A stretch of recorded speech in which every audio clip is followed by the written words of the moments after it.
వర్ధిల్లాలి మాదిగల ఐక్యత, వర్ధిల్లాలి మాదిగల ఐక్యత. ఎస్సీ రిజర్వేషన్లను వర్గీకరణ అంశాన్ని రాష్ట్రాలే అమలు చేసుకోవచ్చని నిన్న సుప్రీంకోర్టు రాజ్యాంగ ధర్మాసనం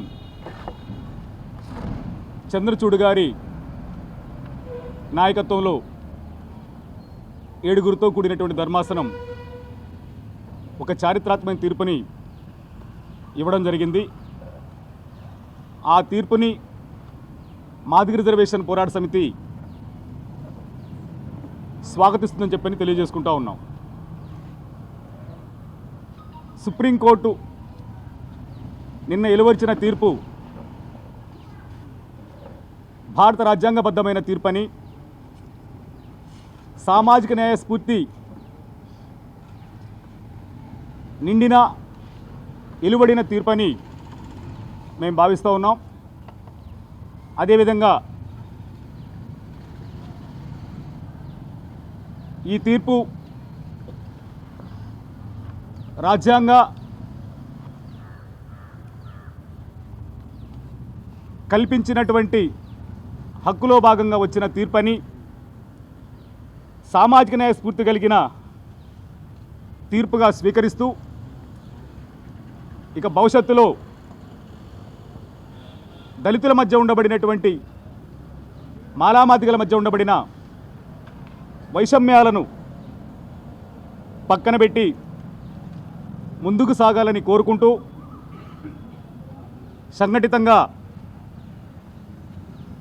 అంబేద్కర్ కలల కన్నా రాజ్యం కోసం పోరాడాల్సిన అవసరం ఎంతైనా ఉందని చెప్పని తెలియజేసుకుంటూ, సోదర సామాజిక వర్గం కూడా భవిష్యత్తులో కలిసి అంబేద్కర్ కలల కన్నా రాజ్య స్థాపన కోసం కృషి చేయడానికి ఆహ్వానిస్తూ, ఇది భారత రాజ్యాంగం కల్పించినటువంటి తీర్పని సుప్రీంకోర్టు న్యాయమూర్తులకు ప్రత్యేకంగా ధన్యవాదాలని మనస్ఫూర్తిగా తెలియజేసుకుంటా ఉన్నాం. ఎస్సీ రిజర్వేషన్లను ఏబిసిడీలుగా వర్గీకరించాలని 1994 జూలై 7న ఇదే ప్రకాశం జిల్లా నాగులపలపాడు మండలం ఈదుముడి గ్రామంలో 1994 జూలై 7న మాదిగ రిజర్వేషన్ పోరాట సమితి ఏర్పడిన విషయం అందరికీ తెలిసిందే. 30 సంవత్సరాలుగా మాదిగ రిజర్వేషన్ పోరాట సమితి ఆధ్వర్యంలో ఎస్సీలను వర్గీకరించాలన్న డిమాండు ఎంతో బలంగా ముందుకు సాగుతూ ఒక బలమైన ఉద్యమాన్ని కూడా ఉమ్మడి తెలుగు రాష్ట్రాలు నిర్వహించిన విషయాన్ని కూడా ఈ రాష్ట్ర ప్రజలందరికీ తెలిసిందే. ఎంఆర్పిఎస్ ఉద్యమం 94 జూలై 7న ఏర్పడితే అప్పటి ప్రభుత్వం చంద్రబాబు ప్రభుత్వం మీద పోరాటం చేస్తే ఆ పోరాట ఫలితంగా చంద్రబాబు ప్రభుత్వం కూడా 97కే వర్గీకరణ జీవోనిచ్చిన విషయాన్ని గుర్తు చేస్తూ ఉన్నాం. 97 నుంచి 99 వరకు సోదరులు హైకోర్టును ఆశ్రయించడంతో 2 సంవత్సరాలు టెక్నికల్గా చిన్న సమస్య వచ్చి ఆగినప్పటికీ ఆ జీవోకి గవర్నర్ ఆర్డినెన్స్ తీసుకొచ్చి ఆ ఆర్డినెన్స్కి రాష్ట్రపతి ఆమోదంతో వర్గీకరణ అంశాన్ని 99 నుండి 2004 వరకు అమలైన విషయాన్ని గుర్తు చేస్తూ ఉన్నాం. ఆ సందర్భంలో కూడా ఇప్పుడు ముఖ్యమంత్రిగా ఉండబడినటువంటి గౌరవ పెద్దలు నారా చంద్రబాబు నాయుడు గారి ఆనాడు ముఖ్యమంత్రిగా ఉన్నాడు. ఆయన ఆధ్వర్యంలోనే 94లో ఎస్సీ వర్గీకరణ ఉద్యమానికి ఆయనే సూత్రధారిగా, ఆయనే మూలాధారంగా నిలబడి వర్గీకరణ అంశాన్ని ముందుకు తీసుకెళ్లిన విషయాన్ని కూడా మేము గుర్తు చేస్తూ ఉన్నాం.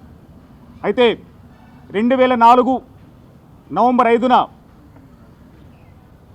ఈవి చిన్నయ్య అనే మా సోదర సామాజిక వచ్చినటువంటి ఆయన సుప్రీంకోర్టును ఆశ్రయించడం, సుప్రీంకోర్టు కూడా భారత రాజ్యాంగంలోని 341 అధికరణ ప్రకారం ఎస్సీల్లో కానీ ఎస్టీల్లో కానీ కొన్ని కులాలను కలపాలన్న తీసేయాలన్న అధికారం రాష్ట్రాలకు లేదు, పార్లమెంటులో చట్టం చేయాలని చెప్పని తీర్పునిస్తూ ఎస్సీ వర్గీకరణ రద్దు చేయడం జరిగింది. ఆనాటి నుండి నేటి వరకు ఎంఆర్పిఎస్ పేరు మీద పార్లమెంటులో చట్టబద్ధత కల్పించాలని డిమాండ్ చేస్తూ ఉద్యమాలు నిర్వహించాం. అంటే 94లో ఎంఆర్పిఎస్ ఉద్యమం మొదలైతే 2004 నవంబర్ 5న వర్గీకరణ రద్దయితే 2004 నుంచి దాదాపు ఇప్పటి వరకు పార్లమెంటులోనే చట్టం జరగాలని, పార్లమెంటులోనే చట్టబద్ధత కల్పించాలని అనేక ప్రభుత్వాలను డిమాండ్ చేస్తూ ఉద్యమం నిర్వహించిన విషయాన్ని గుర్తు చేస్తూ ఉన్నాం. కానీ 2004లో ఈవీ చెన్నయ్య పిటిషన్ సుప్రీంకోర్టులో రద్దయిన తర్వాత